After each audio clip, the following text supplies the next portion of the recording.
Of Meat and Myth by Mr. Lawrence W. Reed from the Mackinac Center for Public Policy, or McKinnick Center for Public Policy, posted February 13th, 2002. Starting a little bit into the article.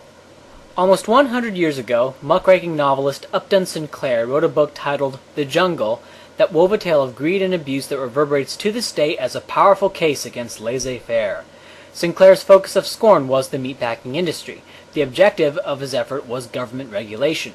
The culmination of his work was a passage in 1906 of the famed Meat Inspection Act, enshrined in most history books as a sacred cow, excuse the pun, of the interventionist state. Were Sinclair's allegations of a corrupt industry foisting unhealthy products on an unsuspecting public really true? And if so, should the free market stand forever indicted and convicted as a result? A response from advocates of freedom is long overdue. Here's a healthy start. The Jungle was, first and foremost, a novel. It was intended to be a polemic, a diatribe, if you will, and not a well-researched and dispassionate documentary. Sinclair relied heavily on both his own imagination and on the hearsay of others. He did not even pretend to have actually witnessed the horrendous conditions he ascribed to Chicago packing houses, nor to have verified them, nor to have derived them from any official records. Sinclair hoped the book would ignite a powerful socialist movement on behalf of America's workers. The public's attention was directed instead to his fewer than a dozen pages of supposed descriptions of unsanitary conditions at the meat-packing plants. "I aimed at the public's heart," he later wrote, "and accidentally I hit them in the stomach." Though his novelized and sensational accusations prompted later congressional investigations of the industry, the investigators themselves expressed skepticism of Sinclair's integrity and credibility as a source of information. President Theodore Roosevelt wrote of Sinclair in a letter to William Allen White in July 1906, "I have utter contempt for him. He is hysterical, unbalanced, and untruthful. 3/4 of the things he said were absolute falsehoods. For some of the remainder, there was only a basis of truth." Sinclair's fellow writer and philosophical intimate, Jack London, wrote this announcement of The Jungle, a promo that was approved by Sinclair himself. "Dear comrades, the book we have been waiting for these many years. It will open countless ears that have been deaf to socialism. It will make thousands of converts to our cause. It depicts what our country really is, the home of oppression and injustice, a nightmare of misery, an inferno of suffering, a human hell, a jungle of wild beasts. And take notice and remember, comrades, this book is straight proletarian. It was written by an intellectual proletarian for the proletariat. It was to be published by a proletarian publishing house, to be read by the proletariat. What Uncle Tom's Cabin did for black slaves, The Jungle has a large chance to do for the white slaves of today." The Jungle's fictitious characters tell of men falling into tanks in meatpacking plants and being ground up into animal parts and were made into Durham's pure leaf lard.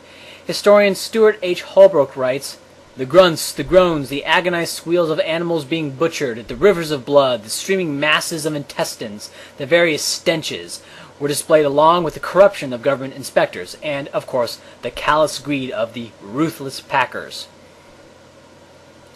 Most Americans would be surprised to know that the government meat inspection did not begin in 1906. The inspectors Holbrook refers to as being mentioned in Sinclair's book were among hundreds employed by federal, state, and local governments for more than a decade. Indeed, Congressman E.D. Krumpecker of Indiana noted in testimony before the House Agricultural Committee in June 1906 that not even one of those officials ever registered any complaint or gave any public information with respect to the manner of the slaughtering or preparation of meat or food products. Which means that Sinclair did not get any records from these sources. To Krumpecker and other contemporary skeptics, either the government officials in Chicago were woefully derelict in their duty, or the situation over there had been outrageously overstated to the country. If the packing plants were as bad as alleged in The Jungle, surely the government inspectors who never said so must be judged as guilty of neglect as the packers were of abuse. Some 2 million visitors came to tour the stockyards and packing houses of Chicago every year. Thousands of people worked in both. Why is it that it took a novel written by an anti-capitalist ideologue who spent but a few weeks there to unveil the real conditions to the American public. All of the big Chicago packers combined accounted for less than 50% of the meat products produced in the United States. Few, if any, charges were ever made against the sanitary conditions of the packing houses of other cities. If the Chicago packers were guilty of anything like the terribly unsanitary conditions suggested by Sinclair, wouldn't they be foolishly exposing themselves to devastating losses of market share?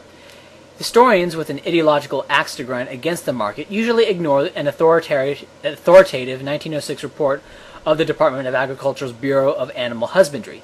Its investigators provided a point-by-point refutation of the worst of Sinclair's allegations, some of which they labeled as willful and deliberate misrepresentations of fact, atrocious exaggeration, and not at all characteristic. Instead, some of these same historians dwell on the Neil Reynolds report of the same year because it at least tentatively supported Sinclair. It turns out that neither Neil nor Reynolds had any experience in meatpacking business and spent a grand total of 2.5 weeks in the spring of 1906 investigating and preparing what turned out to be a carelessly written report with preconceived conclusions. Gabriel Kolko, a socialist but nonetheless a historian with a respect for facts, dismisses Sinclair as a propagandist and assails Neil and Reynolds as two inexperienced Washington bureaucrats who freely admitted they knew nothing of the meatpacking process. Their own subsequent testimony revealed that they had gone to Chicago with the intention of finding fault with industry practices so as to get a new inspection law passed. As popular myth would have it, there were no government inspectors before Congress acted in response to the jungle, and the greedy meat packers fought federal inspections all away. The truth is that not only did government inspection exist, but meat packers themselves supported it and were in the forefront of the effort to extend it, of course, raising barriers to entry to help cartelization, right? This is basic stuff that to Chris 3325 that I said in all my videos, which you claim to have watched, or at least understand my main argument. When the sensational accusations of the jungle became worldwide news, foreign purchases of American meat were cut in half, and the meat packers looked for new regulations to give their markets a calming sense of security. The only congressional hearings on what ultimately became the Meat Inspection Act of 1906 were held by Congressman James Wadsworth Agricultural Committee between June 6th and 11th of 1906. A careful reading of the deliberations of the Wadsworth Committee and the subsequent floor debate lead inexorably to one conclusion. Knowing that a law would allay public fears fanned by the jungle, bring smaller competitors under regulation, and put a newly laundered government stamp of approval on their products, the major meat packers strongly endorsed the proposed act and only quibbled over who should pay for it. In the end, Americans got a new federal meat inspection law. The big packers got the taxpayers to pick up the entire $3 million price tag for its implementation, as well as new regulations on their smaller competitors, and another myth entered the annals of anti-market dogma. To his credit, Upton Sinclair actually opposed the law because he saw it for what it really was, a boon for the big meat packers. Far from a crusading and objective truth seeker, Sinclair was a fool and a sucker who ended up being used by the very industry he hated. Myths die hard. What you've read is not at all politically correct, but defending the market from historical attacks begins with explaining what really happened. Those who persist in the shallow claim that the jungle stands as a compelling indictment of the market should clean up their act because upon inspection there seems to be an unpleasant odor hovering around it.